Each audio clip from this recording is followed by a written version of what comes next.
आदत हो चुकी है तेरी। पता नहीं कितनी देर बाद उसने नींद में किसी को खुद को पुकारते हुए सुना। उसने जैसे ही आंखें खोली, उसकी नजरें किसी के चमचमाते हुए लेदर शूज पर पड़ी, जिन्हें देखकर ख्याति बुरी तरह कांप गई। लेकिन जब उसने सामने वाले शख्स को देखा तो वो सर्वोच्च नहीं था। उस शख्स के हैंडसम से फेस पर बड़ी सी स्माइल थी। उसने ख्याति की तरफ देखकर अपनी चुलबुली आवाज में पूछा, हेलो मिस मेहता, कैसी हैं आप? ख्याति ने उसे देखकर धीरे से कहा, मैं ठीक हूँ। उसके बगल में राधिका खड़ी थी। शायद उसने ही ख्याति को जगाया था। राधिका के हाथ में एक छोटा सा बॉक्स था, जिसे उसने बगल में टेबल पर रख दिया और रूम से बाहर निकल गई। सामने खड़ा शख्स ख्याति की तरफ देखकर स्माइल करते हुए बोला, ओह, मेरा नाम डॉक्टर अनुराग है और मैं यहाँ आपका चेकअप करने के लिए आया हूँ। इतना कहकर अनुराग ने बॉक्स ओपन किया और एक सिरिंज निकाल ली।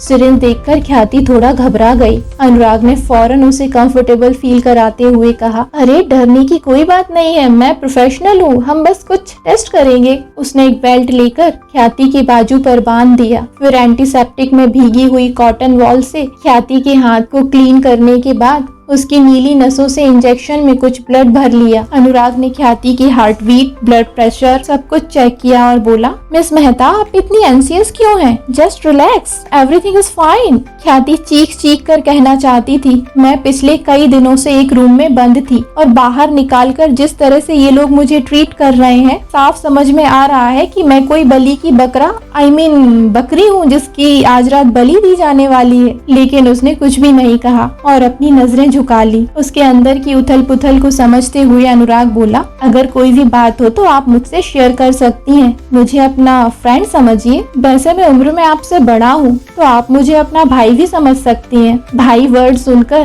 ख्याति ने नजर उठाकर अनुराग की तरफ देखा तो अनुराग फुल एटीट्यूड में बोला, आई नो, मैं बहुत हैंडसम हूँ और खूबसूरत लड़कियाँ मुझे अपना भाई बनाना पसंद नहीं करती, लेकिन आपकी बात अलग है। अनुराग ख्याति के कान के पास थोड़ा झुका और अपनी आवाज को धीमा करके बोला, वो क्या है ना मिस मेहता, मैंने आपके बारे में कुछ भी ऐसा वैसा सोचा तो सर्वोच्च कपूर मुझे पेड़ पर उल्टा लटका देगा। ख्याति को अनुराग का नेचर बहुत अच्छा लगा। उसकी बातें सुनकर ख्याति के होठों पर स्माइल आ गई, लेकिन उसके मुंह से सर्वोच्च का नाम सुनकर एकदम से ख्याति का दिल कांप गया। अनुराग ने अपने बॉक्स से एक छोटी सी स्ट्रिप निकाल कर ख्याति की तरफ बढ़ाते हुए कहा, ये ओव्यूलेशन टेस्ट के लिए है, ये टेस्ट आप डिस्क्रिप्शन रीड करके खुद कर सकती हैं। ओव्यूलेशन टेस्ट सुनकर ख्याति का फेस शर्म से लाल हो गया। उसे ऐसा लगा जैसे उसकी पूरी बॉडी जल रही हो। उसने सोचा, क्या सर्वोच्च मेरे साथ इतने प्रोफेशनल तरीके से इंटीमेट होकर सीधे बच्चे पैदा करना चाहता है? ख्याति का शर्म से लाल चेहरा देखकर अनुराग को थोड़ी हंसी आ गई। वो डॉक्टर था,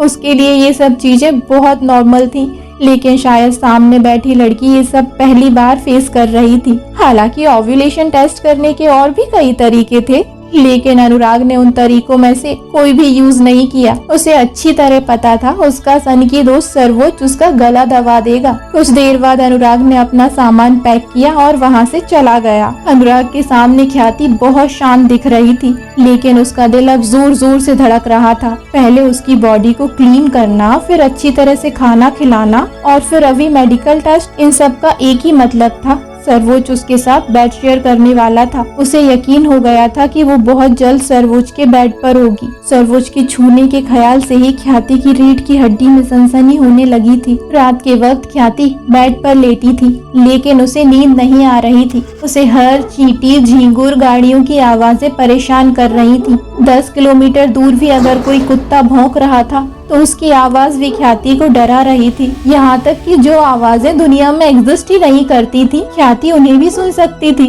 उसके कान हाईली एक्टिव थे। ये सब उसके लिए मेंटल टॉर्चर से कम नहीं था। उसने खुद को हिप्नोटाइज करने के लिए 100 से 1 तक रिवर्स काउंटिंग शुरू कर दी। पता नहीं रात में कब उसकी नींद लगी। अब तक 4 दिन हो गए थे, लेकिन उसका एक बार भी सर्वोच्च से सामना नहीं हुआ था। ख्याति की बोरियत टॉप लेवल पर थी। पिछले कुछ दिनों में उसे समझ में आ गया था कि मोबाइल के बिना जिंदगी कितनी अधूरी है। अगर उसके पास मोबाइल होता तो वो कम से कम अपने हीलिंग वॉइस नाम के चैनल पर कुछ पोस्ट अपडेट कर देती उसके 5 मिलियन फॉलोअर उसकी पोस्ट का वेट कर रहे होंगे। हालांकि ख्याति ने कभी भी लाइव वीडियो स्ट्रीमिंग नहीं की थी, वो हमेशा ही ऑडियो स्ट्रीमिंग करती थी, इसलिए उसे इस रूम से भी लाइव स्ट्रीमिंग करने में कोई प्रॉब्लम नहीं थी। आज उसने आराम से डिनर किया और शावर लेकर अपने बेड पर आकर लेट गई। वो पिछली कई रातों से ठीक से सोई नहीं थी और सर्वोच्च का अजीब सा खौफ उसके दिल में पसर रहा था, लेकिन आज उसे लगा कि वो नहीं आने वाला, इसलिए ख्याति सुकून से सो गई। उसे सोए हुए अभी आधा घंटा भी नहीं हुआ था